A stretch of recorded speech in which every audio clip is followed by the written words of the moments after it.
Good evening. Welcome to the Kent City Council meeting for April 19th, 2022. If you could all please rise and join me in the Pledge of Allegiance.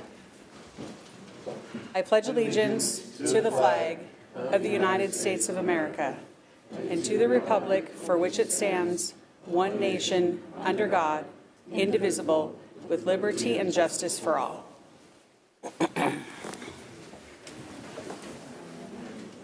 All right. Kim, could you please call the roll? I'm going to have Melissa do it for you tonight. All right. Mayor Ralph. Here. Council President Boyce. Here. Councilmember Fincher. Here. Councilmember Kerr. Here. Councilmember Larmer. Here. Councilmember Mashad. Here. Councilmember Thomas. Here. Councilmember Troutner. Here. All right. Thank you. That moves us right into item number 3, which is the approval of the agenda. Are there any changes to the agenda from council or staff? All right. Seeing none, a motion would be in order to approve the agenda as published. So move. Second. The motion and a second. All those in favor? Aye. Opposed? Motion carries 7-0. Thank you. Moving into item number 4, public communications. We've got a couple of items under public recognition this evening. The first item we have is a proclamation for Arbor Day. I will go ahead and read the proclamation, and then Brian Levenhagen, our Deputy Parks Director, will be joining us, hopefully to give us a little bit of scoop on Arbor Day. So the proclamation says, whereas Arbor Day was established in 1872, and whereas the City of Kent recognizes the value of trees in making the city environmentally sound and aesthetically pleasing, which promotes good business and sense of community, and whereas the City of Kent established a tree ordinance and a tree maintenance crew for the purpose of maintaining, protecting, and regulating street trees for beautification of the city, and whereas in recognition of its commitment to trees and the environment, the City of Kent has been named Tree City USA by the National Arbor Foundation every year since 2003, making this our 19th anniversary. And whereas the City of Kent continues to engage the community through annual volunteer events that beautify and conserve valuable trees and natural areas and parks. And whereas 2022 marks Kent's 132nd year as an incorporated city, now therefore I, Dana Ralph, Mayor of Kent, do hereby proclaim April 30th, 2022 to be Arbor Day in the City of Kent, and I encourage all residents to consider planting a tree on their property, to take a moment to enjoy the trees in our local parks, to appreciate the beautiful green open spaces and forests that we enjoy here in the Northwest, and to join the environmental restoration efforts at Clark Lake Park.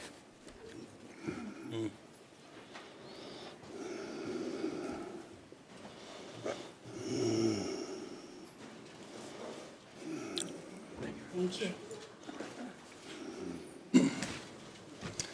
All right. Well, thank you, Madam Mayor, Council President, and Council.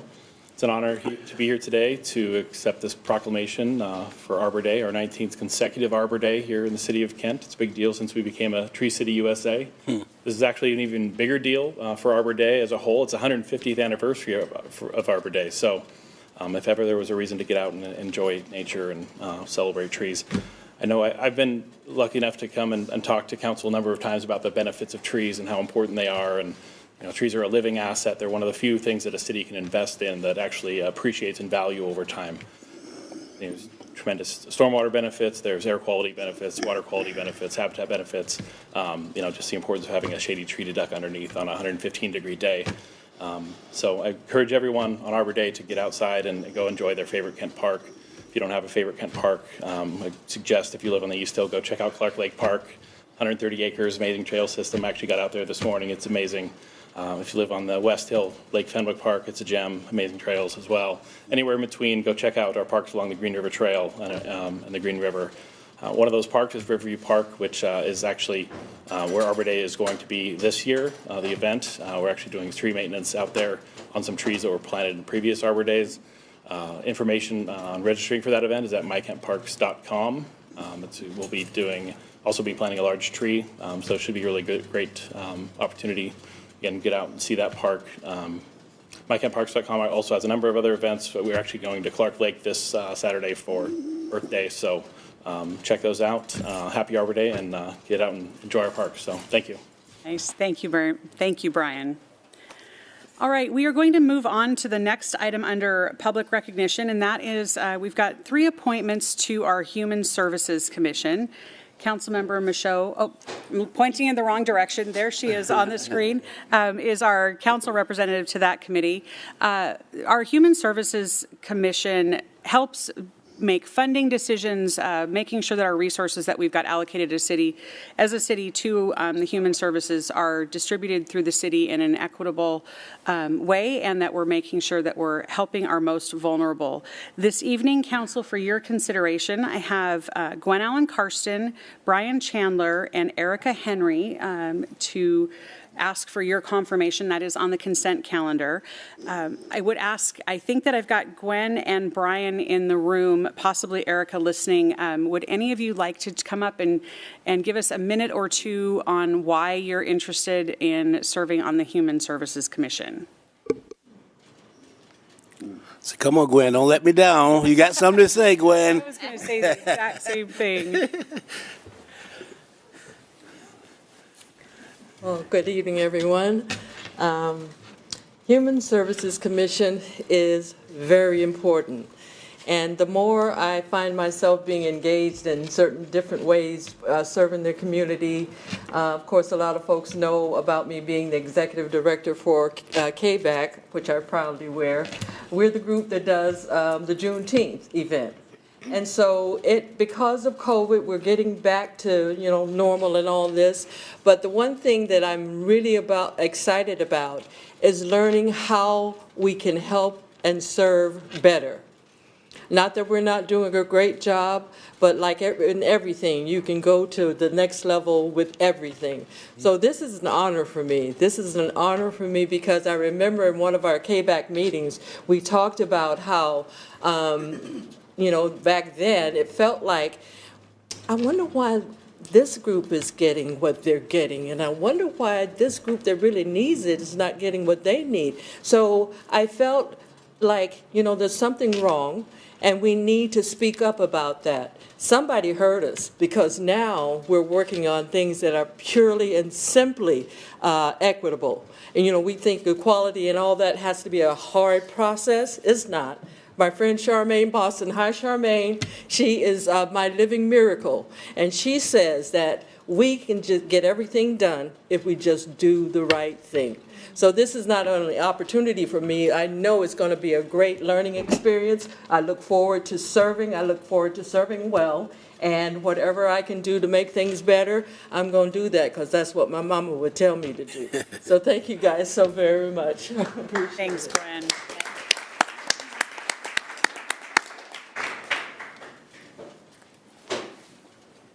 Good evening, Brian.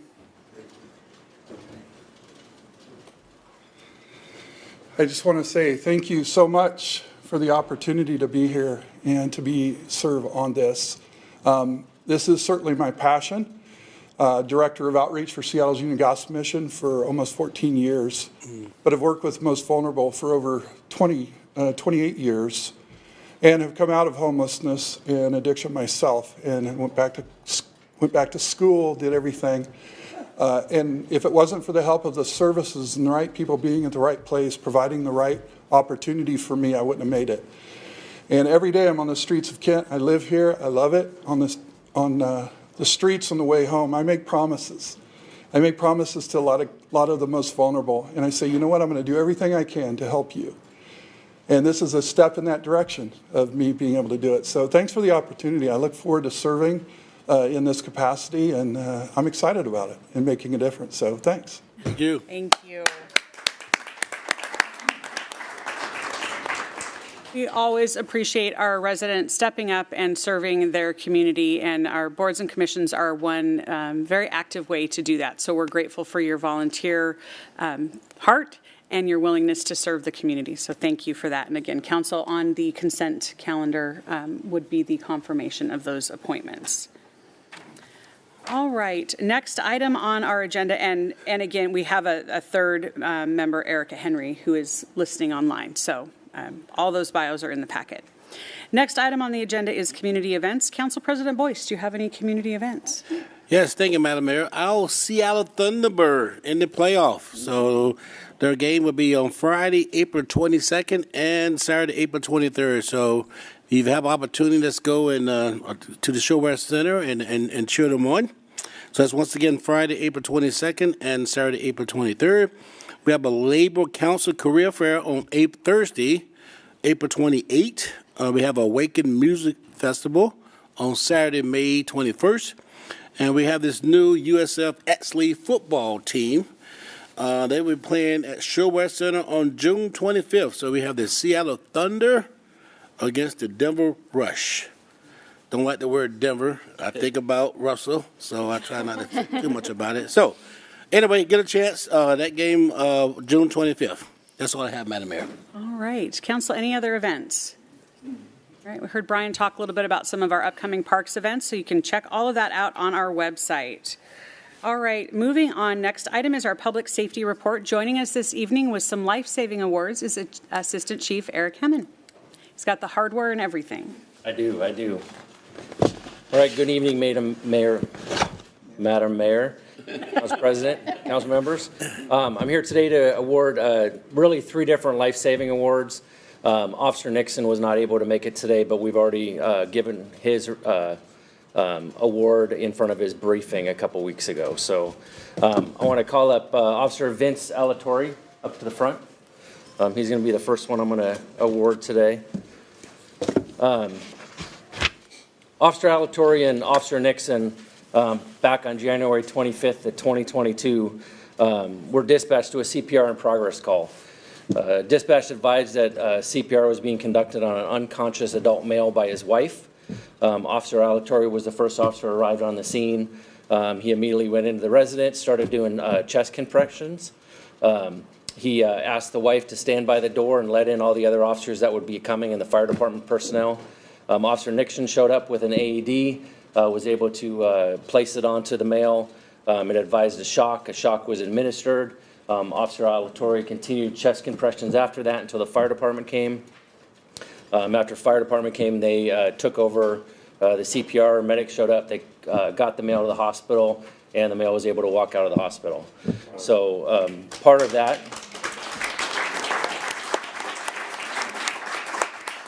And the reason why he walked out of the hospital was really because of Officer Nixon and Officer Alatorre. So tonight we're going to give Officer Alatorre his first life-saving medal. Where is it? I got 2 of them here.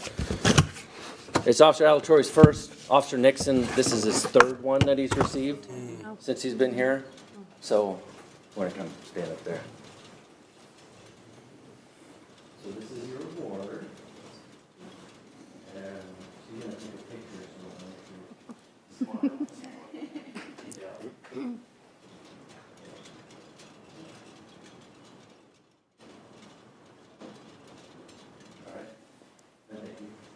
Thank you.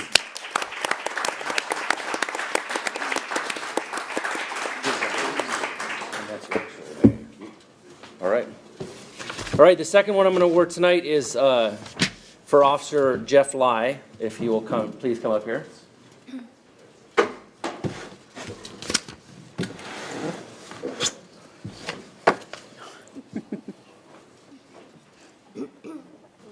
So back on February 14th of 2022, Officer Lai was taking in-station reports. A female called in and said that her sister, who was a vulnerable adult that had cerebral palsy, was missing, and she hasn't seen her in 8 days. So the last time she saw her was when her mother was arrested 8 days prior. So Officer Lai did some investigation with this case. He looked at the case report and where the mother was arrested. He found out that the sister was not with the mother when she was arrested the 8 days prior. So he did a little bit more research, found out that the car was impounded the day prior by a private tow company. He was able to contact the tow company and ask them if they towed the car and if the car was still on their lot, and they said yes. So we asked them to go check the lot to make sure, to see if the sister was in the car. He then went ahead and called the mother. Mother pretty much said she was arrested the day before she dropped her car off someplace. She didn't really remember where it was at, but she thinks it might have been stolen, and that her daughter might have been in the car, but probably not. Probably somebody came to get her. So the tow company was able to call Officer Lai back. They said they checked the lot. They found the vulnerable adult actually still in the back seat of the car. He immediately called dispatch and asked for aid and medics to go out there, which they did. They went out and they found her. They were able to get her out of the car, take her to the hospital, and the doctor said it's a miracle she's still alive, but she's still alive. Wow. And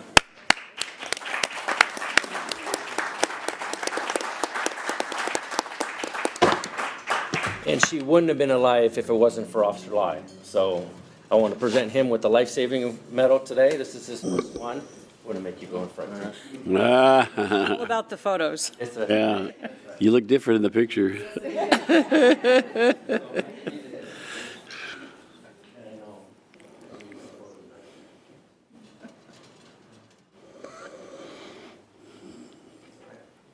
Yeah, one more picture here.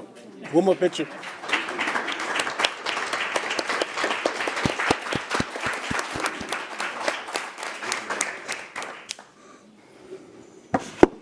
And those two yours.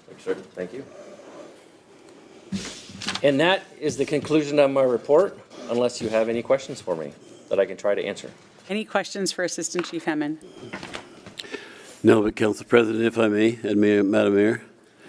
So last night, and I don't know if, Eric, if you've heard about it, but my son was working at the gym there on 104th, and a man collapsed, and everybody just stood around, and my grandson, who's a senior at Kentwood, rushed over.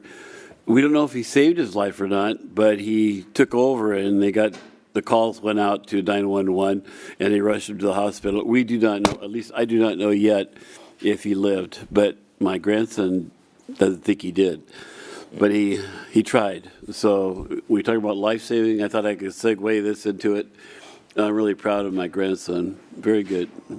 Pretty neat.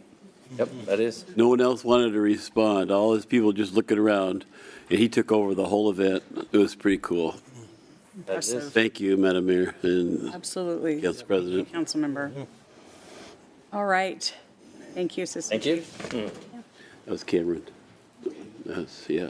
That brings us to item 5 on our agenda, which is reports. Opportunity to hear from everyone seated up here about the work that they are doing outside of council and committee meetings. Very grateful for the involvement of this council in regional boards and commissions. So taking time to sit at tables around the region, making sure Kent's voice is being heard and that we're being represented. And oftentimes that translates into funding. So grateful for all of that work. I will start out the reports this evening, a couple of transportation updates.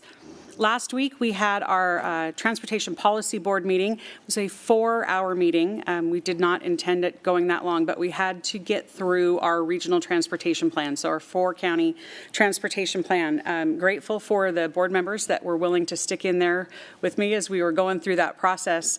We did pass that regional transportation plan out of Transportation Policy Board unanimously with focuses on climate, equity, and safety. So the majority of amendments that members offered were in those 3 categories. It is now on to the executive board of the Puget Sound Regional Council for conversation and hopeful approval in May.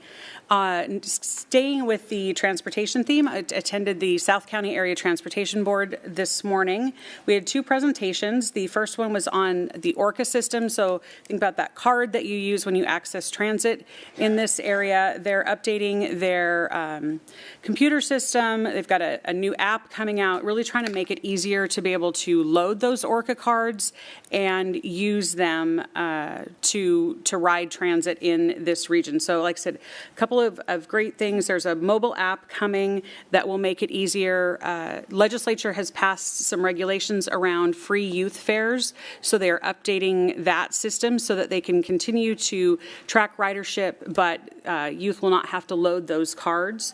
Just an overall upgrade to make transit ridership easier in King County and across the region. The other presentation we had was on Rapid Ride I-Line, which will be connecting Renton, Auburn, and Kent through the Rapid Ride system with Metro, coming down into the valley to the transit center. We're at final design on that project, and we'll be moving into the construction phase. Talked a lot about the amenities at stations, and one of the big concerns that I expressed that we currently are seeing is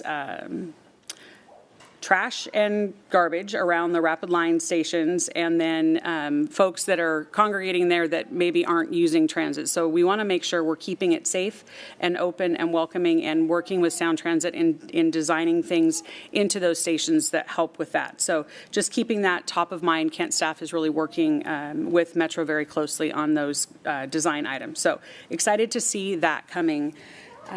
Final update I have, on Friday, I had the pleasure of going out to Birch Creek. Mother Africa hosted an event around drowning awareness and drowning prevention. So one of their students last year nearly drowned at Lake Meridian and has got some permanent brain damage as a result of that. So they've really taken this on as something that they see as very important, partnered with King County Public Health, and they passed out over 200 life jackets. So one of our police officers was there, someone from Public Health. They were fitting the kids, weighing them, making sure they got the right size life jacket, and just really talking to the youth about drowning prevention. So really proud of the work that Mother Africa is doing in this arena, and I'm going to use that as a segue right into, we are still looking for applicants for lifeguards out at Lake Meridian. I think the last time I checked in, we only had 3 applicants. We need a minimum of 16 people to run that program for this summer. So really in jeopardy of not having lifeguards out at Lake Meridian again this year.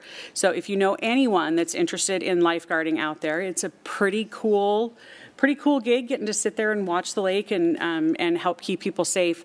Check out our website and our social media for the application. So would really like to see that program happen this year, but without applicants, we can't run that program. So with that, I am going to look to my right to our interim Chief Administrative Officer, Pat Fitzpatrick.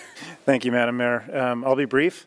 We had a good ELT retreat on April 7th. We talked about 2 main subjects. One subject was the upcoming budget process. We're starting our 2-year budget cycle in May, and so we had a good meeting to discuss expectations and certain issues. And then the other main issue that we discussed was ways in which we can fine-tune the remote work policy for the city of Kent. So it was a very good, robust discussion, and we will be working on making improvements to that process in the next few weeks. Other than that, the CAO report is in the packet, and that's all I have. All right, thank you. Council President Boyce. Thank you, Madam Mayor. At 4 o'clock, we had our Public Safety and Operation meeting. One thing we talked about was what you call FLATS Fund, which is part of the Arbor, which is the American Rescue Plan Act, where there's some funding that will be available for small business. So we are in the early process, but the goal is really trying to help some of those small business that was impacted by COVID. So stay tuned. There'll be more to come. We also talked about a resolution on the bridges. The bridges is a neighborhood on 124, and you head south. And it's kind of in the heart of Auburn/Kent. You know, they have an Auburn address, but they get their service through Kent.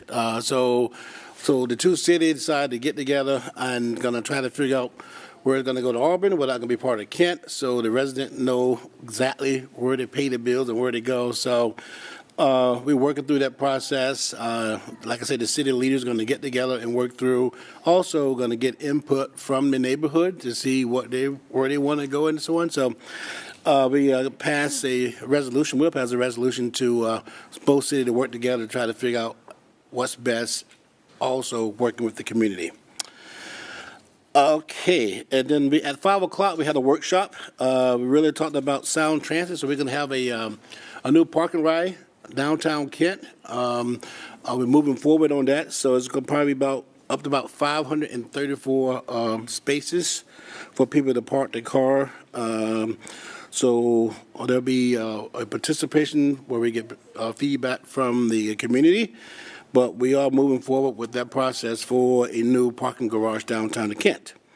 We also talked about this the Sound Transit Federal link extension, and that is the one that goes from Federal Way to Angle 8, which is 7.8 miles. Making great progress on that.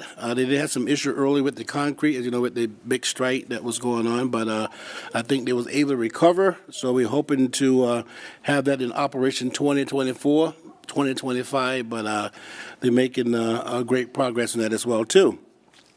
We also have what we talked about, the quiet zone. As you guys know, downtown Kent, we got this train that come through that makes lots of noise here every once in a while. So we are working closely with Union Pacific Rail to try to work through a quiet zone process, and that's ongoing. I would say that we also receive $3 million from the legislators to really help with that process for the quiet zone. So that was well-deserved funding that I think is really going to help us as we move forward.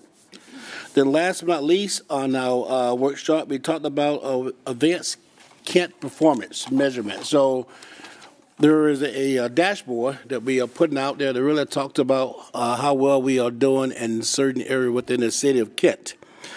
When you talk about a measurement, the definition of measurement, we really say is a process for collecting, analyzing, and reporting data regarding the organization performance. So there are lots of data we're looking at that we are tying it to our goal here as the city council goal. So around public safety, diversity and inclusion, community engagement, economic viability, and then government accountability. So if you have an opportunity, you can go on the Kent website.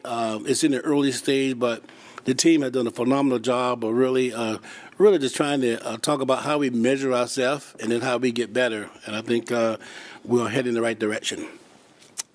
I also sit on the Sound City Association, what we call PIC, which is the Public Issue Committee. I am the chair of that committee, and it's really 38 cities, right? 38 cities, where we get together and talk about issues that we're trying to move the state forward. So for around policy and procedure, we work close with the legislators to try to get some of the things in place.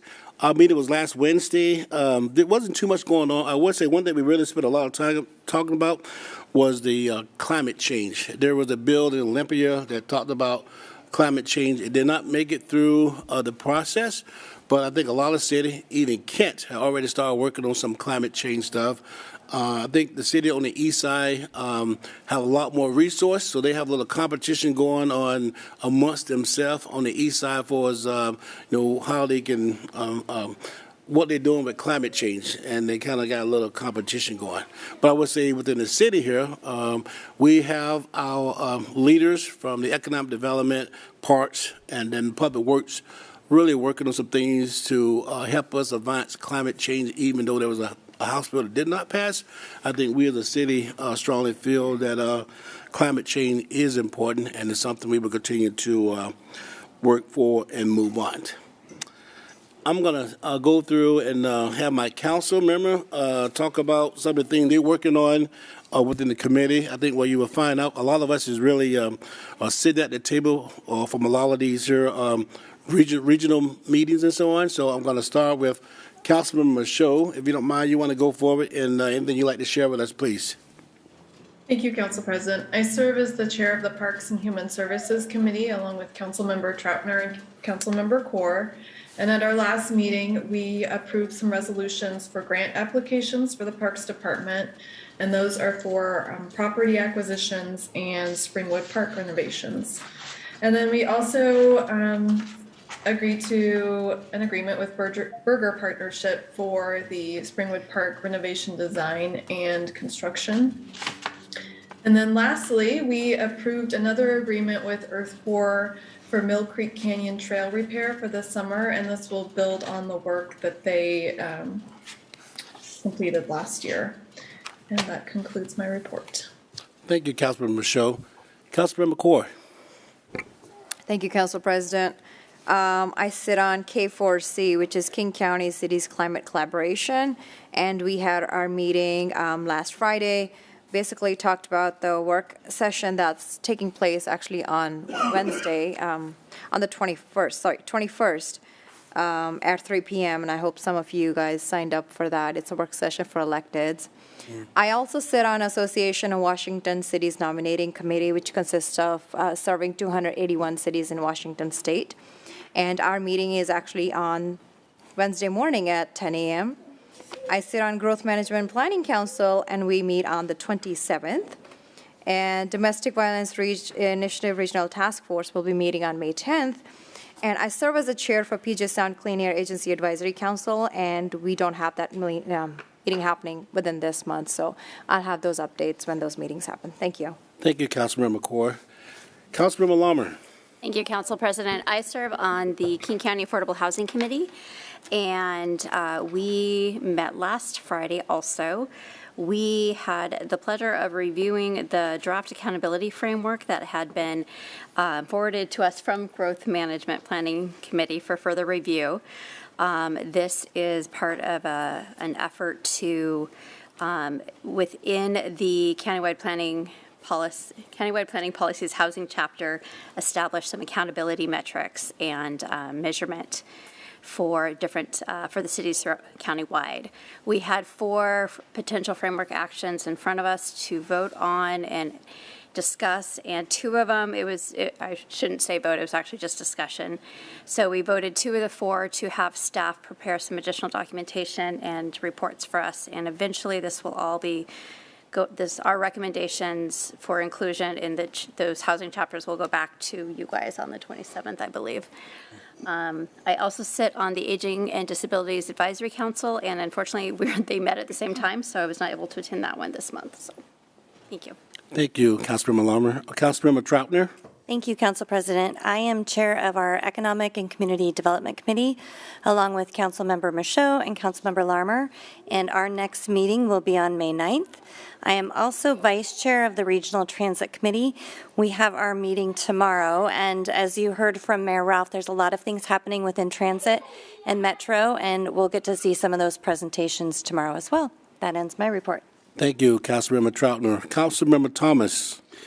Thank you, Council President. I serve on the Puget Sound Regional Fire Authority, along with Council President Boyce and Council Member Troutner.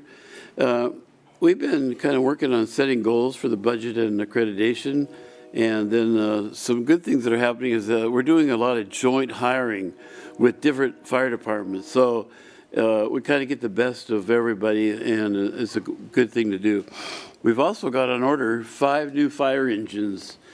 The only trouble is it takes 16 months for them to get all built. It's a long time. And we're also getting prepared for what they call wildlands fires. In other words, those fires that don't occur maybe within the city of Kent, but occur particularly, we fight fires. Some of our firefighters go over to Eastern Washington. Some go out of state. And so we're getting prepared for that as well. And that concludes my report, Mr. President. Thank you, Councilmember Thomer. And last but not least, Councilmember Fincher. Thank you, Council President. I serve on the Arts Commission as liaison, and we had the mayor as a special guest at our meeting this past week. We also had a report on the Hawaiian music, our Masters of Hawaiian Music in Alpenhong, which wrapped up our concert series that we do, the Spotlight series. And both concerts were very well received.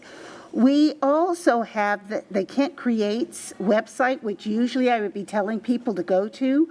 Right now, there's some issues just that need to be taken care of with the site to make sure everything is nice and secure and that we meet the requirements for our insurance company and a few other things. So that is down right now, that competition, but it will be coming back. So hold on and stay tuned for more information. We also have the Public Works Committee. I chair the Public Works Committee, on which I serve with Councilmembers Core and Larimer. We had a report on the residential traffic calming program. So if you think that people are speeding through your neighborhood and you want something done about that, we have a program. You have to meet certain thresholds with speed and number of people who are going through, but you contact our Public Works Department, they put you in contact with the traffic calming folks, and study is done. We also had a talk which you've heard about already, the Federal Link light rail extension. And so with that, tonight is the last night to vote. You still have a chance. There's a phone number, 206-398-5465, that people can dial in and vote which of their 4 choices that they want for the Kent Des Moines station. And there's also a website that you can email, FWLE, like Federal Way Link Extension, FWLE@soundtransit.org. And they're on Facebook. If you don't have that information, you can look that up. So that was the other big topic for us at our Public Works meeting. I chair the King Conservation District Committee, and we will not meet until next month, and also the Mental Illness, Drug Dependency, and Advisory Committee, we meet next week. So that is it. Thank you, Councilman Frenzel. Just a little heads up. We had a Sound City Association executive director here about a month ago, and she made a point that the city of Kent council member are probably the most active council member that sits on the regional committee. And I think it's important, as you see, that a lot of the council members have not only, but they chair, vice chair some of the meeting, which really we are looking out for the city to make sure that, they say if you're not at the table, you're going to get eaten, right? So we want to make sure we're sitting at the table and looking out at that city. So I do want to thank my council member for being very proactive and making sure we are watching out for our taxpayer. With that said, Madam Mayor, that ends our report. All right. Thank you, Council President. Okay, we are going to move on to item number 6 on our agenda, which is a public hearing on South 224th Phase 3. We will hold this public hearing on this project Garrison Creek impacts and de minimis determination. Staff will give a presentation, and then I'll invite the public to provide testimony, written statements, and other evidence. Public input must relate to the subject of the public hearing. We do have 2 separate sign-in sheets up here. If you're here to testify on this matter or present written statements or evidence, please sign up with the clerk at the front table. With that, we are going to open the public hearing. It's always louder than I expect it to be. And I would like to call Mark Madfi up to make the presentation, please. Good evening, everyone. Mark Madfi, Design and Engineering Supervisor with the city. I'll run through a brief description of the 224th Phase 3 project, some of the impacts to Garrison Creek Park, and the purpose for the public hearing. This first slide shows the project limits. The project will be continuing from 94th Place South, where Phase 2 of the 224th corridor ended, and continuing up the hill east to 99th Avenue South. We'll be widening the road to 3 lanes, adding bike lanes, curb gutters, sidewalks, planter strips, street lighting, and storm drainage. We'll also be installing a compact or a little roundabout, let's see, highlight it, right up here at the intersection of 98th and 216th. We anticipate going to construction with the project in 2024, and we will do a advanced contract to underground some of the overhead utilities in 2023. And then also Garrison Creek Park is right here. And so the project goes in front of it. We'll be putting sidewalks in front of there, and the sidewalks will extend about 3 feet beyond the property line. And the next slide shows more detail. That's the same area. And the area shaded in green there is fill limits from the back of the sidewalk that will slope down onto the slope of Garrison Creek Park. The park is actually owned by the City of Kent Water Department. It's home to the 6 million gallon water reservoir. And adding the new sidewalk and planter strip will help in enhancing the community connection to the park and provide a safe environment for the community. In the opinion of will be positive. And I have some pictures here. These are some pictures of the north end of the park. The pictures on the left are inside the park, and on the right are just outside the park, adjacent to the roadway. The fence line there is right about where the property line is, and so our project will extend about 3 feet beyond that. Oh, yeah, okay. And here is a road cross-section showing the 3 lanes, the sidewalks, Right here in this corner kind of shows where the fill will extend beyond the back of the sidewalk and slope down onto the existing fill of the park. And the stakes there on the right-hand side are right about where the fill limits would end up. And so we don't think there'll be any impacts to the trees. There may be some trimming to the trees, but fairly minimal. And this height here is about 2 feet approximately. So not a lot of slope. It'll be about the same steepness as the existing slope there.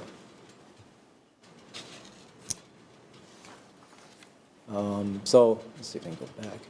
Anyway, just wanted to get into the reason for the public hearing. Since this project includes federal funding, the city needs to complete environmental documentation that includes documenting impacts to any 4F facilities, which include parks or recreational areas.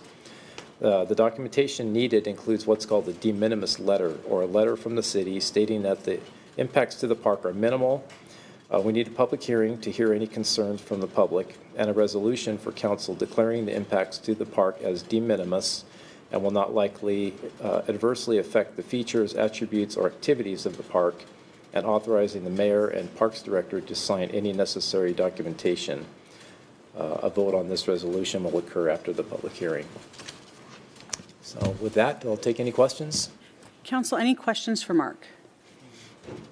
Mark, I have one, and you might not know the answer to this. With this setback of that fence, will it impact the public art installation that's right there along that edge? That it looks like pipes. It's a nod to the water, to the fact that we've got that 6 million gallon tank there. I'm just curious. Doesn't look like it from this picture. I think some of them will. I don't have good pictures of all those, and I know that there's some in the front too, right where the driveway is. Yeah. And we're thinking we could just relocate any of those that might be impacted. But I think some of the slope and the sidewalk might impact. There's like that one right there. Okay. That might be in the way, but I think we can relocate those. Thank you. All right, any other questions? Okay, I would now like to invite the public to provide testimony, here live or written statements or other evidence. If you could please keep your comments to 3 minutes. Kim, do we have anyone that is signed up to testify? We do not have anyone signed up to testify, but we do have one written statement. All right, thank you. I apologize, Melissa, for not calling you. So I'll get used to the back and forth there. At this point, we do, as she said, we've got one submittal of written testimony. It is from Preetam Chokar. I will go ahead and read it. It says, hello, I would like to make a public comment on the issue of the public hearing on South 224th. Comment is, I believe that the Phase 3 project of the Garrison Creek Park is both welcome and needed because of some of the park's trails don't have adequate lighting, particularly in winter months. On the broader topic of city parks, I think they are a good idea because they promote health and well-being while keeping our kids out of trouble. So, Council, is there a motion to submit this into the record? So move. Second. I have a motion and a second. All those in favor? Aye. Opposed? Motion carries 7-0. How about a motion to close the public hearing? So move. Got a motion and a second. All those in favor? Aye. Aye. Opposed? All right, motion carries 7-0. Public hearing is now closed. Council, now is your opportunity for any discussion and debate prior to presenting a motion on the resolution. Any conversation, discussion? Okay, not seeing any, and motion would be in order. Okay, I'll do it. Thank you. Madam Mayor, I'd like to make a motion to adopt resolution number 2037, determine that any effects of the South 224th Corridor Project Phase 3 to Garrison Creek Park will be minimized for purpose of federal law, and authorize the mayor and parks director to sign all necessary document related to this determination. Second. There's a motion and a second. Any discussion? Seeing none, all those in favor? Aye. Aye. Opposed? Motion carries 7-0. Thank you. We're going to now move into item number 7, which is public comment. Public comment period is your opportunity to speak to the council and the mayor on issues that relate to the business of the city or to an agenda item council will consider at this meeting. Comments that do not relate to the business of the city are not permitted. Additionally, the state of Washington prohibits people from using public comment period to support or oppose a ballot measure or a candidate for office. We do have 27 speakers signed up this evening. So my request is that if you have previously, this is a request, I cannot make it, everyone is allowed to speak should they choose, but if you've previously spoken to the issue or you're here as a part of a group, if you are willing to condense those comments or move things along, like I said, we've got 27 speakers times 3 minutes and transition periods. It makes for a pretty long evening. With that, I do want to remind everyone when you come up, please state your name and city of residence for the record. Very important for us to get that into the minutes of the meeting. And we'll have a timer on the screen, again, 3 minutes, and I will turn to our clerks over there to start calling the speakers. All right, our first 3 speakers are going to be presenting remotely. The first is Danny Archiga.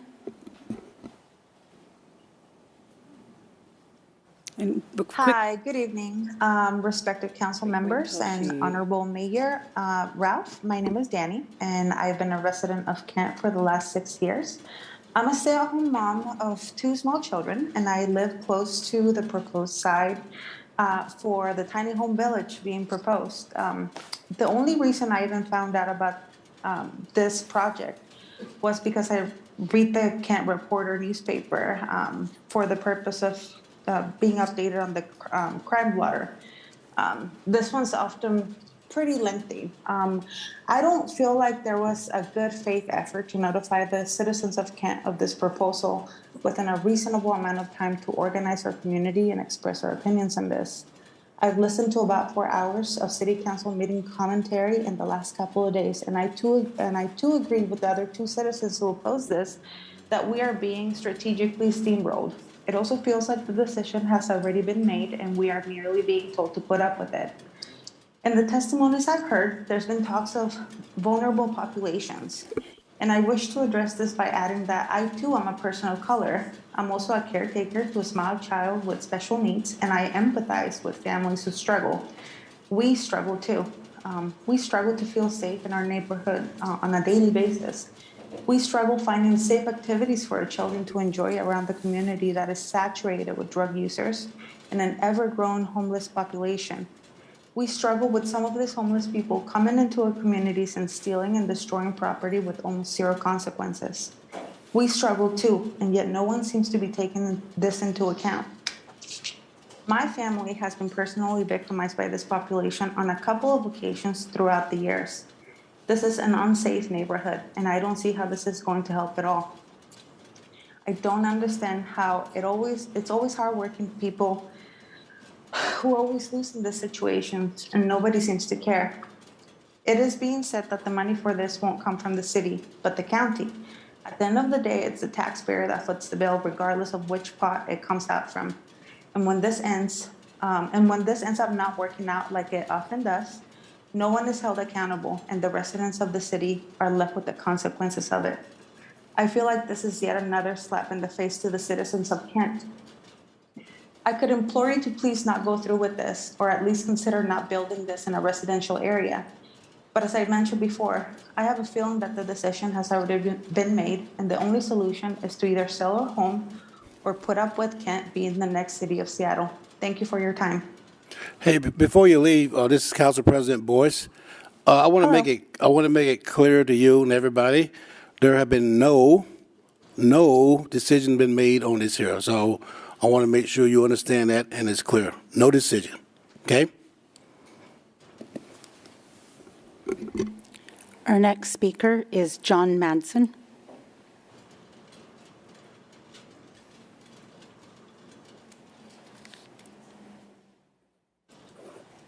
My name's John Madison. I'm a resident of Kent up on the East Hill off of 94th and 237th Place. I became aware of this proposed site for this tiny house village near the Episcopal Church on 94th, which is probably less than a half a mile from my house. And neighbors in my small neighborhood have all gotten together, talked about this to a certain degree, and shared information online. And we're kind of thinking that this decision to do that right there at that location is really in a location that probably isn't the best for our area and mostly residential area near that site. I understand the need for it. I think it's important to try to get these people into temporary housing and get services to them so we can get this homeless situation addressed and get these people the services they need to get back to a more normal life. So I'm just thinking that we should consider some other sites for this. And I'd like to know if there are any sites being considered other than that. That's all I have. Thank you. Go ahead, call the next speaker. The next speaker is Julie Redd.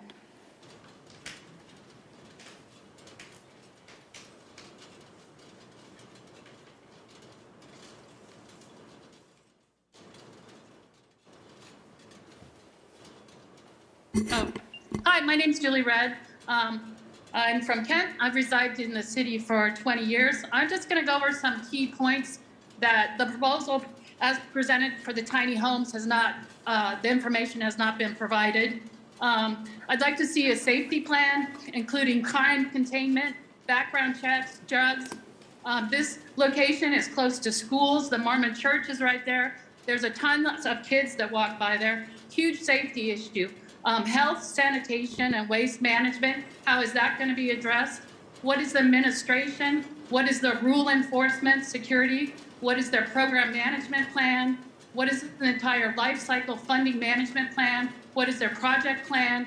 Do they have a value analysis assessment?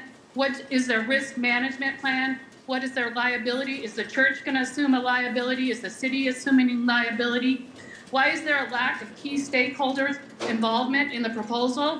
What does success look like? I've been told that success for these tiny homes is approximately 54%. That is not, to me, is not a good return on investment out of 100%. Is there going to be additional legal review on the rezoning? What is the city liability? What is the risk management for the city? This proposal lacks project management data statistics, so I'd like to see that. I think this is a piecemeal approach versus an all-encompassing homeless plan. These tiny homes have been disbanded in Ballard, Tacoma, and Seattle. They haven't worked. The mayor of Seattle's just come out and said the majority of crime is coming from homeless, and now you're putting a tiny home in an area where there's a lot of children. It's probably not the best situation. I'd like to have a reminder of what happened with the Kent Quarantine Hotel down the Shell robbery and the homeless break-in down there. Another bad location. In closing, I think this project deserves a neighborhood vote, just like the traffic speed cushions. So we voted on traffic speed cushions, but we're not voting on a tiny home encampment. So there's lots of discussion and further evaluation that needs to take place before a final decision should be made. Thank you for your time. Thank you. All right, we're going to call the next three speakers, and we ask that you line up against the wall to help things along. So the first one is going to be Barb Oliver, followed by Kelly Bockenberg, followed by Don Keltz.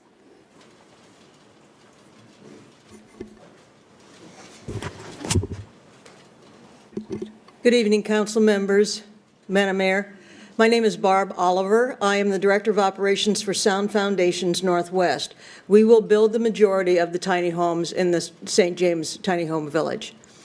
First of all, I would like to personally invite you to our warehouse facility where we build these, called the Hope Factory. I will be here until the very end of the meeting and will be available for questions and that. We have built now over 200 tiny homes. They're built to last 20 years. They're not sheds, they're not shacks, they are homes. I've done extensive research in collaboration with other cities, And what I have found is this, and I hope if you get nothing else from me, you understand this. Homelessness is not about a lack of a home. Homelessness is about a lack of community. And what the tiny home villages do is they provide the community necessary. The transition rate, like she commented, is 56%. That is more than double the national average. Lehigh, the Low Income Housing Institute, who manages these, has been doing this for 6 years now. We have a proven track record where crime lowers and people thrive. And I want to give you one quick story, because I got a minute 50 left. I want to talk to you about my friend Sonya Murphy. 6 months after Sonya got her tiny home, she got brain cancer. And if you go on our website, you'll see a picture of her with her bald head, with scars across here, and her best friend Lily has got her arm around her. Okay? Lily was there to take her to the bathroom. She was there to take her to the showers. Somebody else was there to bring her food. Somebody else made sure she got her meds on time. The person with the car took her to the doctor. Sonya would have died on the streets. 129 people last year in King County died on the streets, but not Sonya, because there were people there to take care of her. My friends that we build homes for are there. My friend, Pastor Jan, will get a village in Tukwila. My friend Brian, who stood up here before you, him and his group with Union Gospel Mission has built with us. We build community with what we do. And it's very important to you to understand that we serve the people. It's not about data, it's not about homes, and we need a certain amount of information. But it really is about the people that we serve. And that's what we do, what I do, 6 days a week. Thanks. Can you give us your city of residence, please, for the record? Oh, excuse me, I was a longtime resident of Kent, now residing in Des Moines. Thank you. Say this name again. Okay. Thank you, council members and Mayor Ralph, for listening to me tonight. My name is Kelly Bockenberg. I have lived 6 blocks from here by the porta potty over here at Upland Playfield for 17 years. Over these years, the number of homeless people in our neighborhood has increased dramatically. For many of these people, the porta potty is their primary bathroom, and the drinking fountain in the park is where they get their clean water, wash their clothes, and take their shower when the fountain is working. I'm adding my vote in support of the tiny village in Kent at St. James. This project will help people transition to permanent housing. I understand that it will only house about 35 of the hundreds of homeless people who sleep within a mile of here every night. We must start somewhere, and this project funded by King County is a great start. I'm a member of Riverton Park United Methodist Church in Tukwila, where one of the sister tiny homes projects to the St. James project will be. At Riverton Park, we have had homeless people living on the property for all of the 18 years that I've been here. Today they are in tents. They use the restrooms in the church. This project will give people kitchen and bathroom facilities, as well as a door that they can lock to keep themselves and their possessions safe. Sleeping in a safe place will give many of these people a chance to find a job and move forward in their lives instead of being overwhelmed by the problems of safety and privacy. Please vote in favor of this project. Thank you. Next is Don Keltz, followed by Theodore Reinhardt, the Reverend Dr. Joyce Parrymore. Thank you, City Council, for a chance to have a say in this particular issue. My name is Donald Keltz, and I live Kent 98042. So my personal preference is that taxpayers should not be providing any form of housing, that's not a responsibility of the taxpayers. I'm quoting from a few things, but where in the city charters does it say that the city is responsible for or has the authority to be paying for housing? In my belief, the city would step aside and make it possible for things like this by altering some of their rules and regulations that have to do with some form of code or something of that nature, but not actually actively participating. I've suggested before for a public partnership or public-private partnership, corporations potentially stepping forward and helping to pay. The young lady that was ahead of me had said that her organization was paying for it. I don't know where their funds are coming from, but anyway, the idea of taxpayers' monies being used for this is not a good thing in my mind. But you could possibly solicit these things from corporations. We have plenty of businesses in the valley that potentially would be interested in this sort of thing. Anyway, folks who benefit in any way from something like this should be responsible for some kind of input in the form of work or help in the organization of this, or I should say, in the actual living in this type of a facility. In my belief and others, you don't find that it's compassion to help the homeless by providing homes. That's not compassionate. That is enabling these folks to stay in this type of a life. You need to have some form of methodologies by which you transform somebody in this type of a situation to being able to be a valuable, contributing part of society. So it all has to be set up with that in mind. You can't just provide a place for them to stay. I'm going to ask you to wrap up. You have a timer issue, and we started at about 1:30, so I want to make sure I keep it fair for everybody. I thank you. The last thing is that there is a Senate bill, number 5986, filed this past session down in Olympia, that is trying to deal with the issues of homelessness. And, you know, that should have a chance to work its way through. It doesn't agree with all the things I've just said, but it is out there, okay? Sorry. So the next speaker is Theodore Reinhardt, followed by the Reverend Dr. Joyce Perry Moore, followed by Ty Whitfield. Good evening. Tiny homes have a poor track record. We have already heard that. For the record, sorry to interrupt. My apologies. I live in Kent, have for 21 years. They have a poor track record. We've heard tonight that a number of the parks that have been opened have closed due to various difficulties. Local crime increases, sanitation problems. It's my observation that the only strategy that works is the one that is employed by Union Gospel Mission, Salvation Army, and several others in their formats that they use in downtown Seattle. They have by far the highest success rate. Crime increases. Our police, our great police force, is totally busy. They can't handle any more business. Budgets typically skyrocket for these things and get out of control. I just can't be for this particular format. Thank you very much. The Reverend Dr. Joyce Perry Moore, followed by Ty Whitfield, followed by Allie Figg. Hi, good evening, Mayor Ralph, Council President Boyce. Welcome back, Councilmember Thomas. I'm glad to see that you're well. As you've said, I am the Reverend Dr. Joyce Perry Moore. I'm what's called the Rector of St. James Episcopal Parish, and parish is a word that means community. I'm here to amplify the voices of the more than 24 Kent residents who spoke to you on April 5th in support of this project.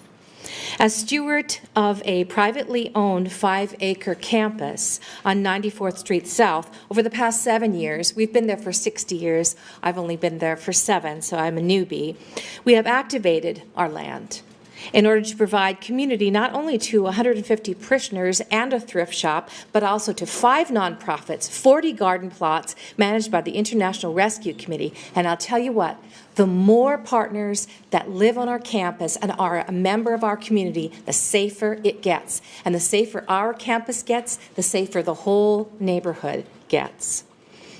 We are surrounded by predominantly high-density, medium-income apartments. and a shelter for women. This supportive and collaborative community makes a perfect site for our city's very first tiny house village to be managed by Low Income Housing Institute to provide temporary housing for thoroughly vetted single mothers, refugees, and transitional age young adults. That's the population we are talking about here. These human beings do not want to live, as one person testified last time, quote, on the edge of town where there is already crime, end quote.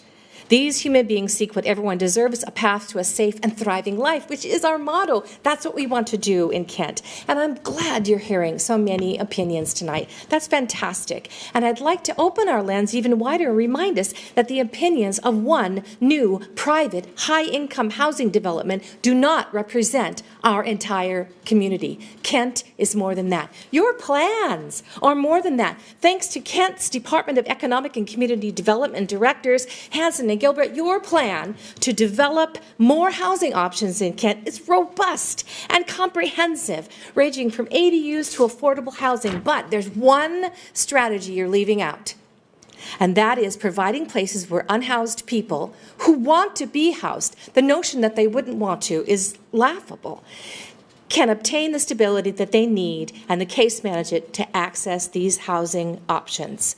The city will not be paying money. The funds will be coming from diverse funding, not only state and county, but foundations and private donors. Lehigh is a great nonprofit that I believe in, and Kent will save money by putting in the effort upstream instead of waiting for people to fall through the cracks. If anyone has fears and questions, I'd be so glad for us all. Let's work together, shall we? Rather than trying to stir up unfounded fears just to stall the process. We can do better. We are innovative, evolving, sustainable, inclusive, and thriving Kent. Let's act like it. The next speaker is Ty Whitfield, followed by Allie Figg, followed by Ann Airhees. Before you get started, if I could please ask everyone to hold their applause. It delays the process and not appropriate for the meeting, so thank you very much. Hello, Madam Chair and City Council members. I'm Ty Whitfield, address 11305 Kent Kangley. I'm a community advocate. I work in Kent. I'm an advocate for homelessness.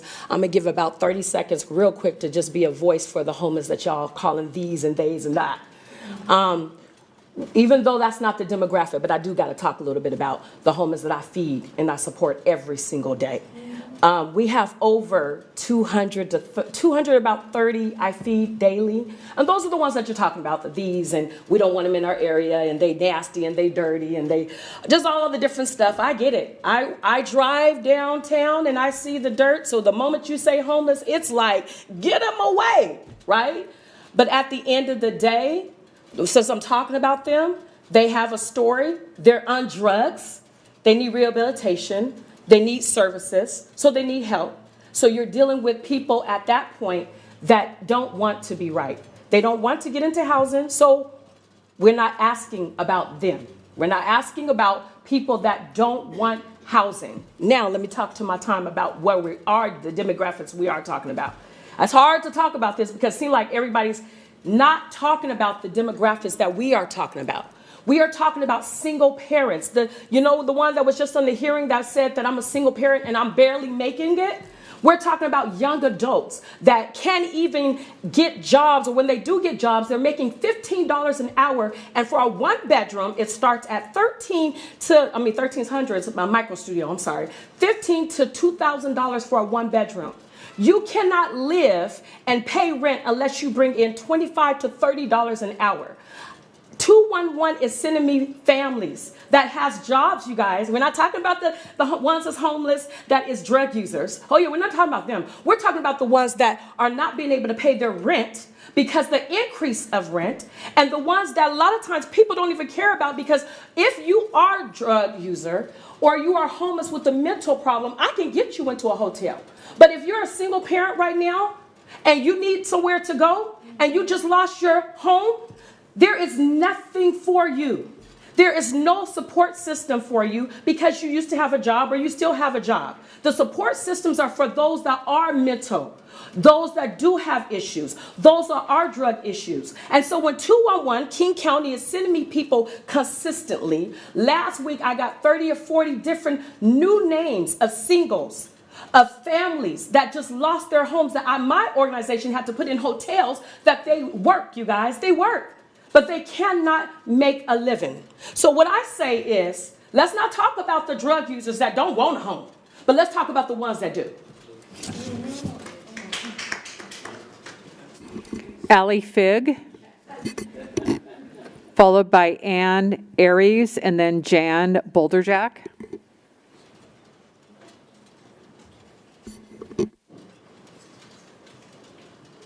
All right, thank you, Council. My name is Allie Fig. I'm here with my son, Liam. I live in Kent, and I'm a neighbor right next to St. James. I'm asking you to please support the tiny house village at St. James, and to do so without delay. This village will be for those who just need a step up to get into permanent housing, and including families, single mothers, and refugees. It will strictly prohibit drugs and alcohol, so you don't have to worry about that.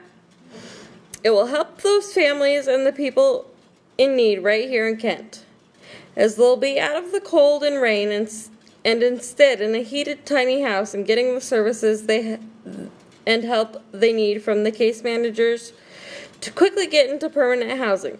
It will increase the safety of our neighborhood and our entire community. Please support this village. Thank you, Council, for your time. The next speaker is Ann Arhes, followed by Jan Boulderjack and Martin Piskowitz. Hi, my name is Ann Arhus. I live in Renton, but I'm a 21-year member of St. James Episcopal Church. Our motto at St. James is that we're a caring Christian community, and that is what we're trying to do here. We have multiple vulnerable populations that people talk about. We have a preschool. We have what's called Bridge of Promise, which is young adults that have physical disabilities. And they're both all for this. We've worked with them. And what I would encourage all these people that have all kinds of comments about what this is going to be is to actually come over to the church, arrange a time with us, to actually come and watch and read our letter of agreement with the tiny home group, watch the videos about the tiny home group, and actually get some information before they talk about it. Thank you. Jan Boulderjack, followed by Martin Piskowitz, followed by Rebecca Rifle. Hi, I'm Jan Boulderjack. I live in Tukwila. I am the pastor at Riverton Park United Methodist Church, where we have had a tiny home encampment for 14 years. The challenge is they've been in tents, and tents don't hold up very well in the weather and are very difficult to climb in and out of in snow or rain or mud. I want to get these people into housing. I want them in tiny homes. So I'm pleading with you. 2 stories. One, Joseph and Amanda came to me a couple of months ago, and they had lost their apartment because their hours had been cut back at minimum wage jobs. Got behind on their rent, lost their apartment, couldn't go to a shelter because they had this beautiful German Shepherd dog. So they came to us, and they've stayed with me now for a couple of months. And I said to Joseph one day, what do you want to do when you grow up? He's 24 years old. He says, well, you know, I kind of want to be a police officer. And I said, okay, let's hook you up. So I called the police chief. I said, come on out.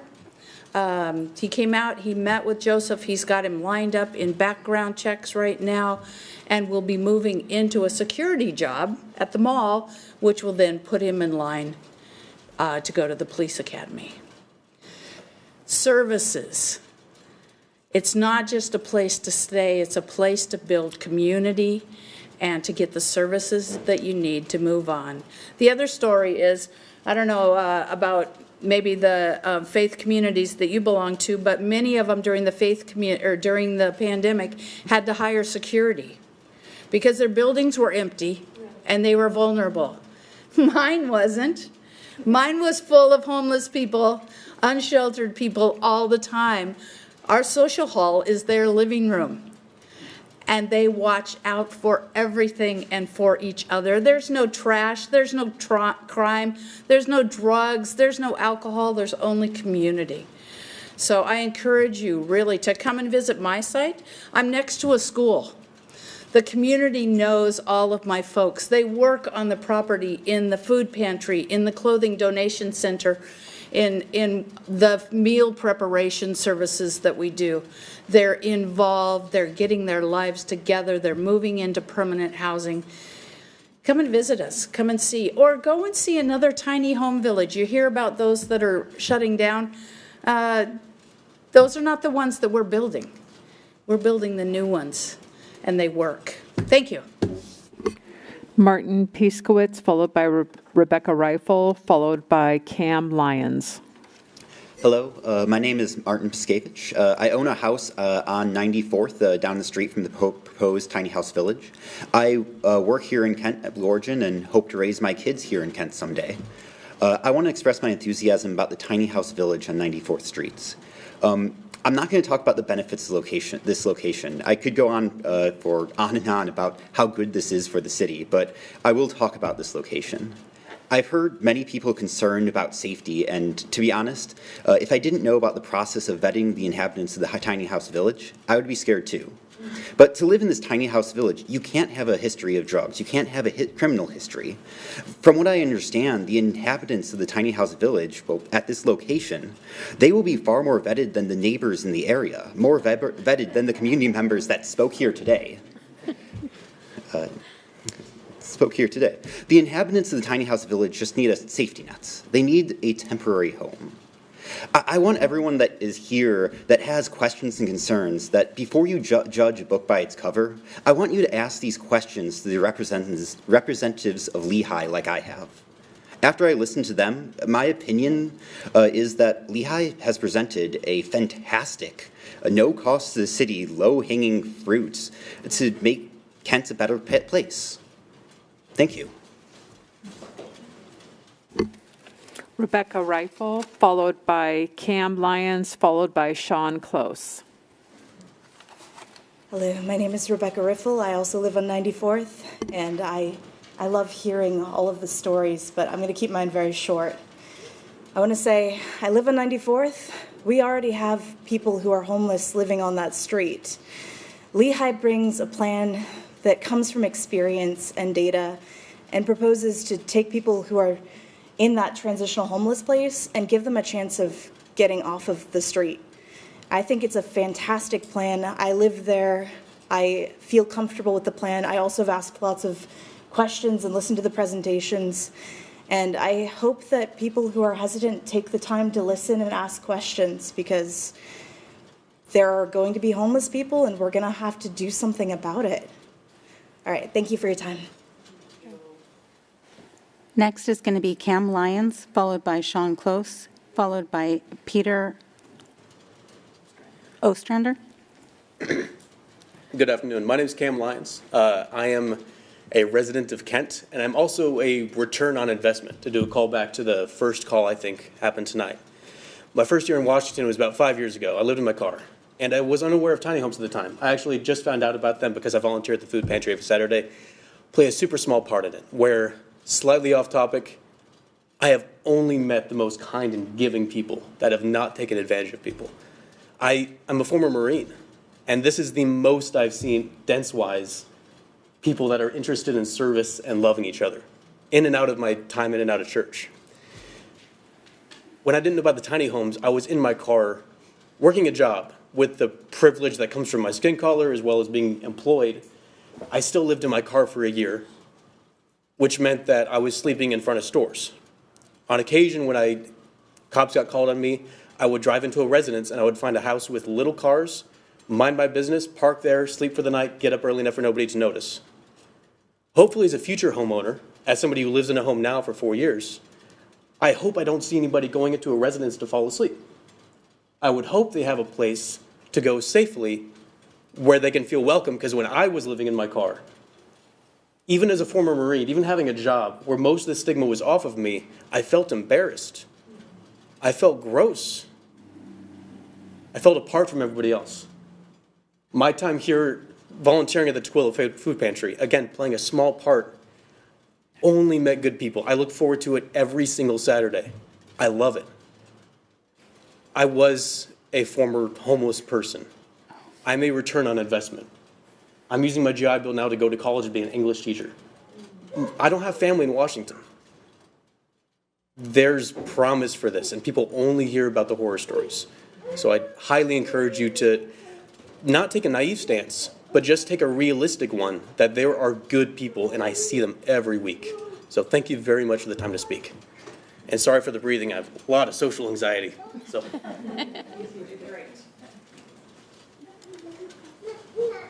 Next is Sean Close, followed by Peter Ostrander, followed by Christina Burke.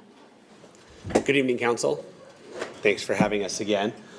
I think, we talk all the time, and talking with my neighbors, we've gotten lots of emails out. Unfortunately, I don't think we have such a strong presence, but the fact is we are nervous.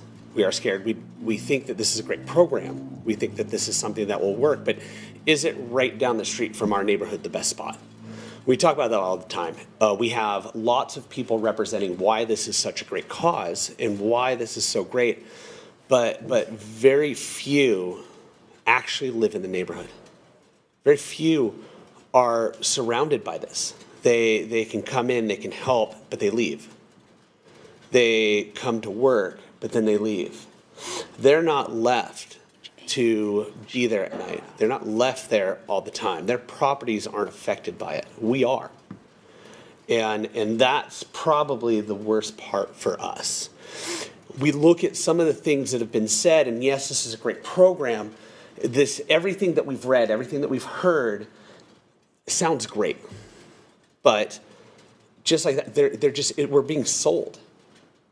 We don't know if it's actual or not. We hear things, and I hear things that are constantly misrepresented, especially by the Reverend, right? Like last week we had 24 people talking about it. Some of those people didn't even live in the city of Kent. They're just here helping out the cause, which is great, but they don't live in the city. It's not 24 people from the city of Kent supporting it. So if we're going to misrepresent those small facts, what else is being misrepresented to us? What else is being missold to us? And that's the part that really makes me nervous. That's the part that I don't trust the church in presenting really what's going to happen back there in the future or anything else. So for me as a neighbor, for me as the president of our homeowners association, yes, I hear all the time, it's been thrown in my face, nobody contacted the church to see if we could move in next door. We pay taxes. We bought property. We vote.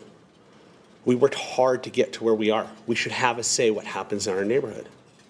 And the city agreed with that and put these ordinances in place to notify us, to talk to us. Those didn't happen. As we hear time and time again, our neighbors are finding out through newspapers, knocking on doors from us, not from the church. So, at the end of it, I still think that we haven't done our due diligence. I'm not supporting it, and I hope the council looks at it just a little bit deeper. Thank you. Peter Ostrander, followed by Christina Burke, followed by Sean Hill. Good evening, council members, President Boyce, and Madam Mayor. Peter Ostrander. I currently live in Auburn for the last 4 years, but previous to that, we raised our kids in Kent. I've been an attendee at St. James for a long time. I'm currently the Minister of Community Engagement at St. James and have been in that position for 6 years. To address Sean's comments with regard to the fact that we all go home at night, we do. But it does not mean that our property hasn't been impacted by homelessness and by the people that use our facility when we're there not at night. We've had our sheds broken into, we've had equipment stolen, and She's, especially through the pandemic, one particular couple has pretty much lived on our campus, and I've had to, almost on a daily basis, wake them up in the morning and shoo them away after I've done my best to provide for them with clothing and food and listen to them. But they come back, and then we've had to pick up their trash and throw away their garbage, and we've had to canvass our whole property. So this is our spiritual home, and this is the place that we've dedicated our place to, where we go and we commune on a Sunday basis, and during the week where we have weddings and we have funerals, and we open up our space to all kinds of people, including the neighbors that come and use our place to walk their dogs and play in the grass and just participate. And that's what we want. We want our church to be the focal point and the part of our community. So it's a little bit unfair. I understand that we do go home at night, but we do bear the burden. And we do see the cost of what homelessness has in unsheltered people within our area. And I want to reiterate also that we did our best. We have done the due diligence and our due process with regard to the process here. I was the one who spoke with Ty sometime way back, because she was on a Tuesday morning call. Kent Community Partners is part of my position. I go in and listen. I got the idea from her, and we passed it on to our pastor. It took a while for that to sort of gestate. And we've done it. We've come here and presented to the council. This is our second meeting. We've done our best to go before our own board and our board, our greater board. So we are doing our due process. This isn't something that we feel like we're steamrolling. This is something that came across my plate, and I felt like this is an alternative. This is another opportunity for us to serve the people that come through my doors that I provide direct services to capture them before they become chronically homeless, before they become the people that feel really entrenched and start using drugs to mitigate their pain. And we want to keep people from doing that. We want to catch them while they're still able to engage and get them back on their feet. It's intended to be a temporary opportunity for them. And it's intended to be a sense of community that we can show that we love them. These are Kent people. These are our neighbors. These are our people that we want to help and move them back into the community, like that Maureen mentioned. The return on equity, that's what we're intending for. So I want your support. Thank you. Christina Burke, followed by Sean Hill, followed by Jackie Blankenship. Hello. Thanks for listening, and thanks for hearing me. I am a resident of Kent. I am a former of homelessness as well. We had a electrical house fire, and we were put in a hotel, but Red Cross and Blue Shield only provided it for a week. We didn't hear anything from our landlord for a really long time. It's undergo a major settlement still. My son has Asperger's and ADHD,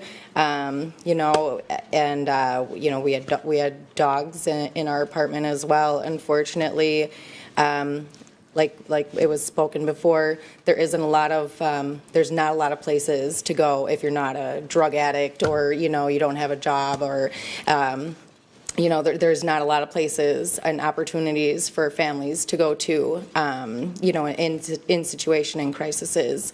These tiny villages, we're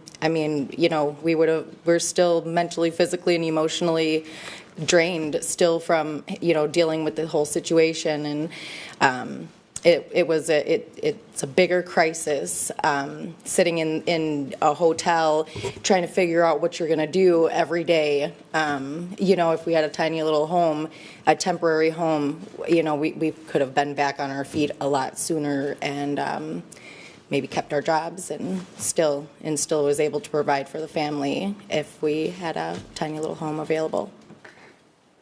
Thank you. Sean Hill, followed by Jackie Blankenship, and then Ariana Millard. Hello, councilmen and mayors. My name is Sean Hill. I'm a resident in Kent, Washington here, and I was a former, basically homeless. I brought my family here from Wisconsin, and as me being a provider, I brought them here, and pandemic had hit. We had a house fire. So now the struggle is real on my shoulders. I'm a man taking care of my whole family. So now, you know, moving them from this situation, this shelter to this shelter, not having access because we got dogs, we got, you know, kids with problems. It just like we were so limited of space of going into these shelters. You know, I caught ourselves one time, me and my fiance was sleeping in my car and the kids slept in cousin's house. And by me, like, you know, shifting over and over, lost my job, got unemployed. You should have still lived hard in the state. It's like, oh my God, it's just. Sorry about that. Oh. I think that was someone over Zoom didn't have their. Yeah, muted themselves. I apologize. I'm like, what? What did I do? I'm telling the truth. Right, I'm telling the truth. Like, what's going on? I'm getting all emotional up here.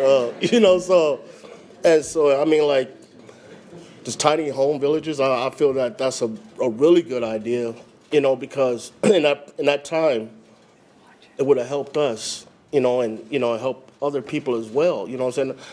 Ain't no drugs being used, you know what I'm saying? We're silver people. We don't do drugs, you know? We try to provide for the family, you know, and it just caused a bigger situation. It was like, you know, traumatized. I mean, it's really traumatized. And now I volunteer and I cook for the homeless just to show love back.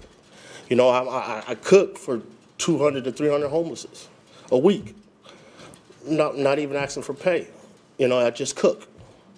So I just, you know, feel that the tiny home villages will be a great asset to help people gain acknowledgement of, you know, where they come from. They can have their, you know, feel strongly superior about themselves again, make them find themselves, you know, instead of lurking around wondering, you know, what's this, you know, people saying crazy things. But if you like in these little tiny villages, you're there, you can close the door, comprehend, relax, feel what you need to feel, and pray. That's pretty much how I feel about it. That is it. Thank you, ladies and gentlemen. Jackie Blankenship, followed by Ariana Millard, followed by Van A. Hurst. Hello, my name is Jackie Blankenship, and I am here to speak to you about the Tiny Home Project. This is a much-needed and unique project which helps homeless people in the transitional phase between homelessness and permanent housing. Other programs out there only offer assistance if you have children or chemical dependency issues, but none to help single people. This project does lend aid to those individuals in that situation, giving people who are employed and in need of a home a safe and secure place to live while they get back on their feet and find a permanent place to live. I'm excited to see this project succeed and help the growing homeless people in Kent in their time of need. Thank you. Your city of residence, correct, please? Kent, Washington.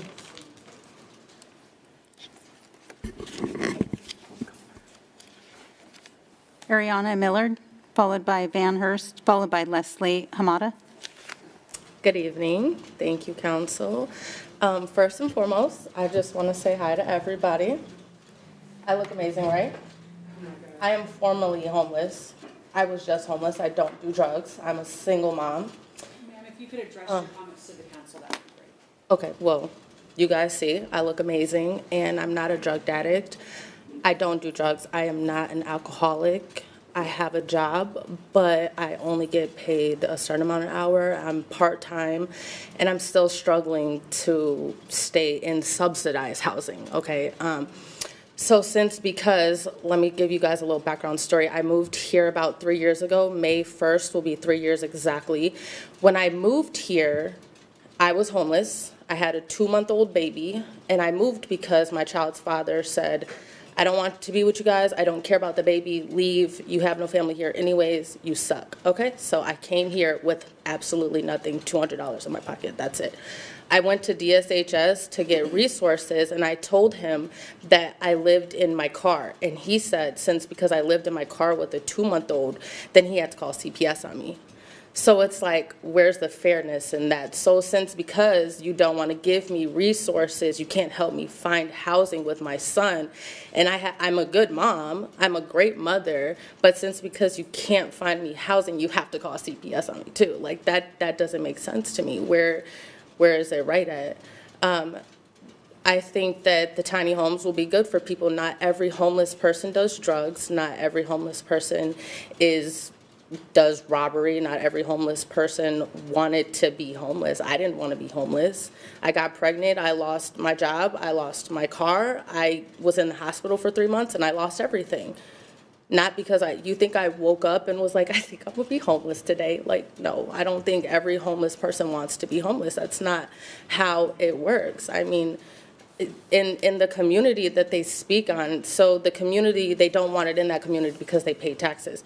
I was in transitional housing. Shout out to everyone who paid taxes, because you guys helped me when I was in transitional housing. Thank you.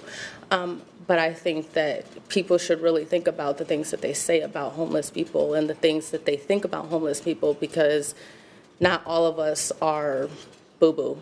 You know, we all have lives. Some people just tend to fall off and have a really hard time getting on their feet. As a former person came up here, I was actually helping my family be homeless, and they had 2 dogs, 2 kids, them and their spouse in a 2-bedroom apartment.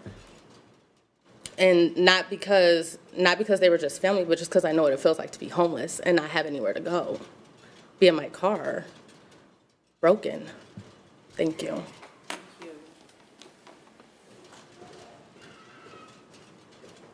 Van Hurst, followed by Leslie Hamada, followed by Margaret Luke. Good evening. My name is Van Hurst. I do live in the city of Kent, specifically the Scenic Hill neighborhood. There is so much whitewashing going on here, I can't believe it. They say that they did due diligence. I spoke to everyone on my block in the last 2 days that I could see. Nobody had had an outreach from this organization. The church has not come up and talked to us. Nothing. We are a constant state of almost bunker mentality where we're at now. We have had 3 unattended body recoveries within a half mile of my house in the last 6 months. 2 of them directly between this proposed site and my home. The city doesn't want to talk about it. They don't want to even talk about all the deaths that occur on the railroad right away. Yet we're talking about going forward with quiet zones. There is so much lack of transparency with all of this that it's incredible. Before the council acts on anything, this needs to go back out to community outreach, needs to have community engagement, and needs to have a plan. It was announced by the mayor, I believe, 9 months ago, I'm not sure, that the former Kent KOA had been acquired and was going to become a warehouse. When I drove by it tonight, it says for sale. Why doesn't one of these organizations buy that property? It has all the utility and infrastructure already built into it, and put their homes there. It solves everything. It's not directly in a community where we're going to have increased thefts and crime. And it's already laid out, it's flat, it's fenceable, it's observable. There needs to be some serious discussion long before it comes back to the council. Thank you.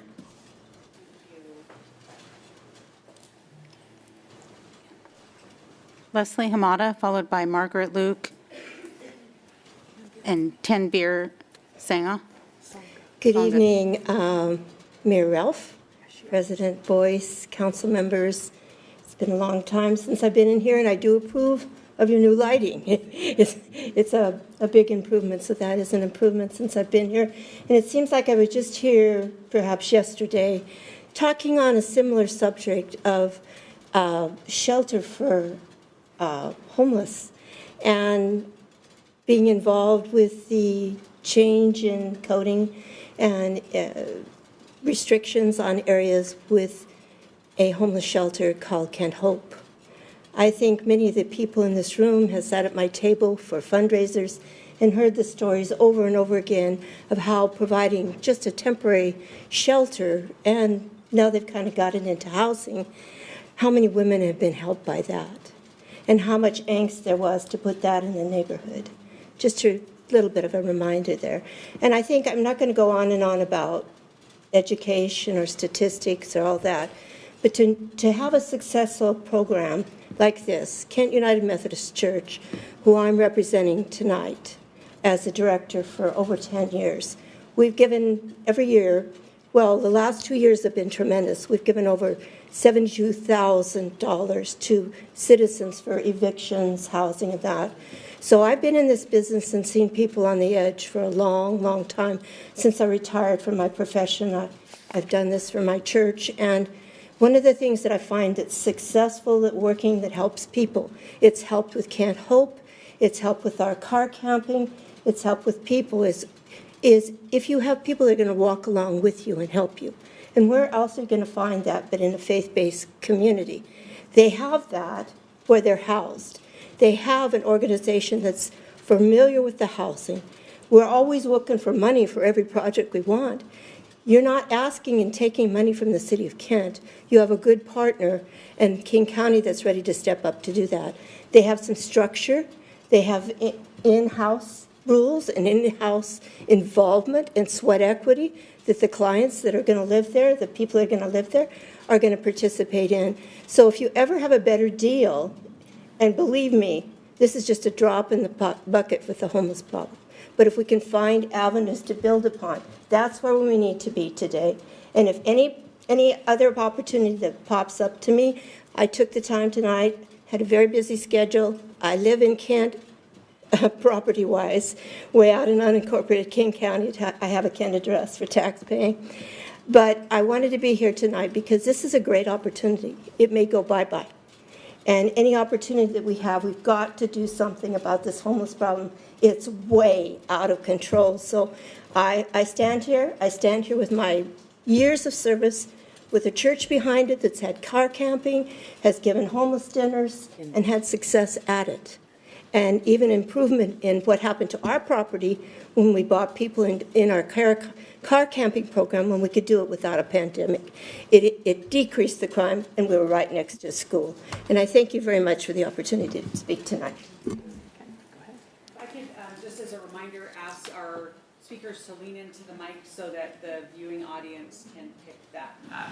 So We have Margaret Luke, followed by Tanvir Sangha, and then our last speaker will be Inderjeet Singh. Hi, I'm Margaret Luke. I live in Auburn, but I went to school in Kent. My church is in Kent. I have more connections to Kent than I do to Auburn. I volunteer at Vine Maple Place. I was involved in the home program. I helped a little bit at the day center. And having a organization behind you gets people, doors are open that wouldn't be on their own. And in a community setting like this, like with home, the men policed, stuff happened. And we knew it was going to happen, but the church, because I kind of oversaw that program through my church, and we moved it from like September to October, and when September came, several people approached me, aren't we doing home this year? Yes, we are, but it's bumped to October. Once you get to interact with these people, you see that they're just people that have had a tough time or made some bad decisions, or things happened that were totally out of their control. And what they need, like the gentleman from the Union Gospel Mission, is somebody to see them, care about them, that they're not all alone trying to do all this. And if you can go into a place and close the door, at least you can breathe. Oftentimes, you can't do that in your car. So, it's about opportunity. It's, one of the things that a lot of homeless makes them feel the worst is nobody sees them. Nobody will look them in the eye, because then you have to acknowledge that they're at least there.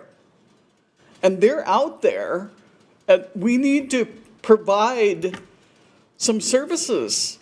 And the connection that is made through an organization is instrumental to helping them proceed.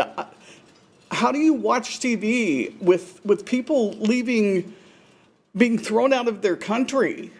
These are people that worked every day, that were successful and did nothing wrong. And I can't imagine going to a strange place and not have a connection of some kind. So, I would like to see this connection for people that, are in a position they don't want to be in, with an opportunity to get out of it. Thank you. Tanvir Sangha, and then our last speaker, Indanjeet Singh.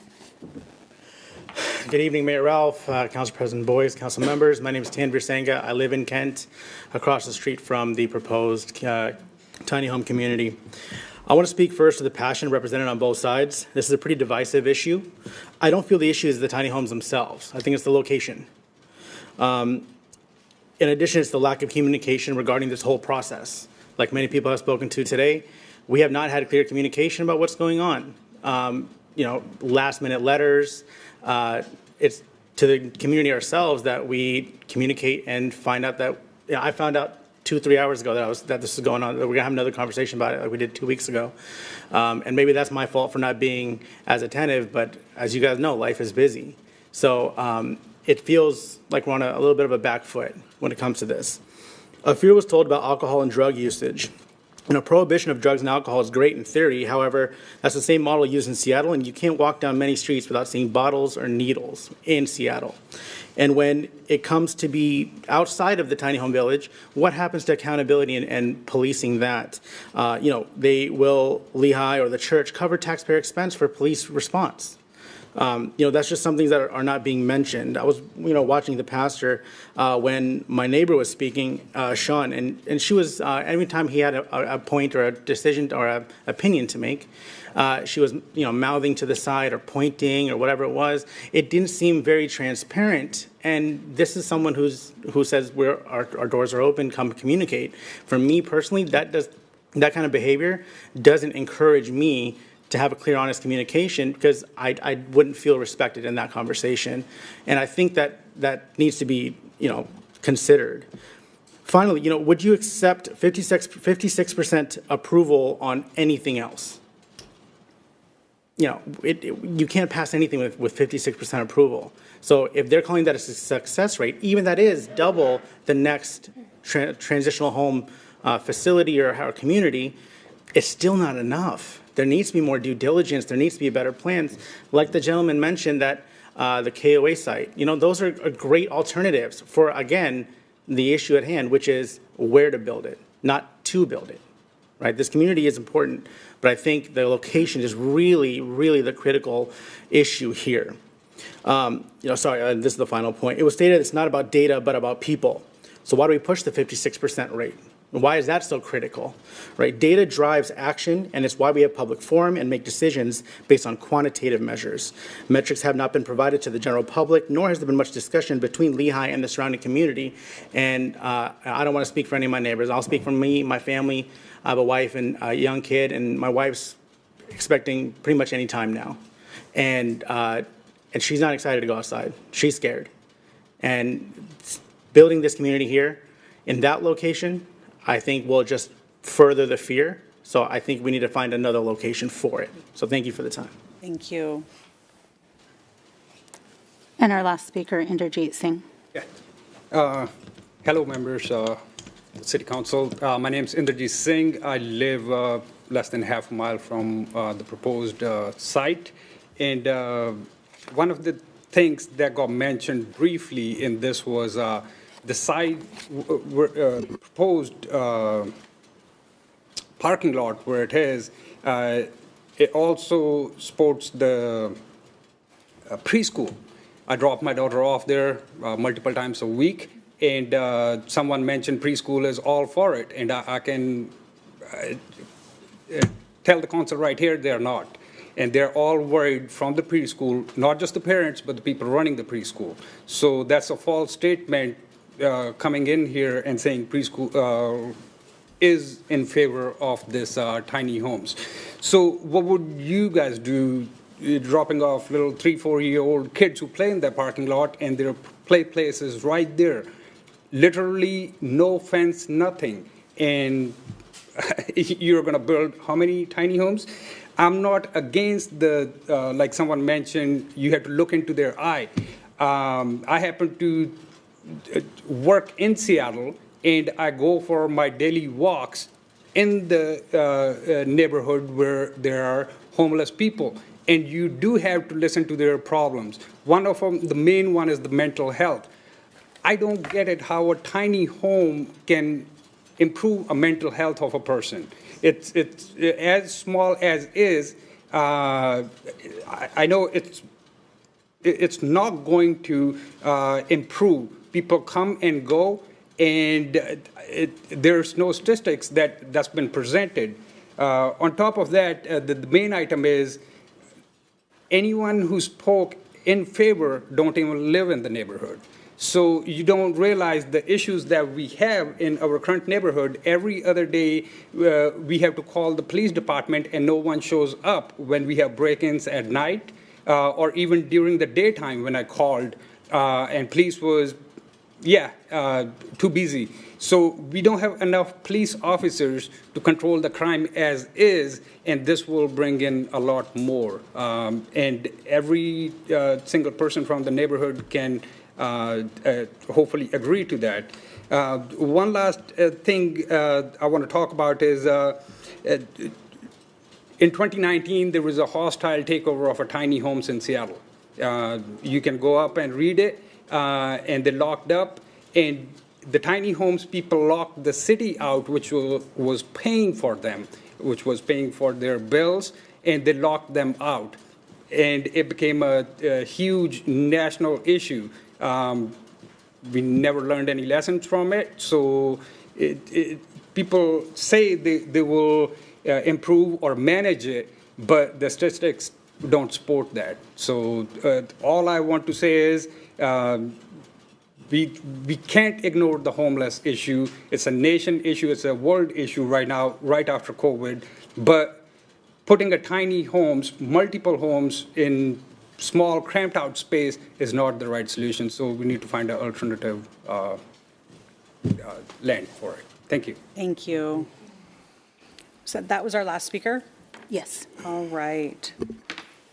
At this point, we will move on in the agenda. Item number 8 is consent calendar. It's a compilation of items that the council has worked on, discussed, and learned about over the committee meetings, and they've moved out of those committee meetings without controversy. We have items A through H this evening. Is there a motion to, approve the consent calendar? Yes, Madam Mayor, I make a motion to approve the consent calendar, item A through H. Second. Got a motion and a second. All those in favor? Aye. Opposed? Motion carries 7-0. Thank you. We will wait until we get everyone out of the council chambers.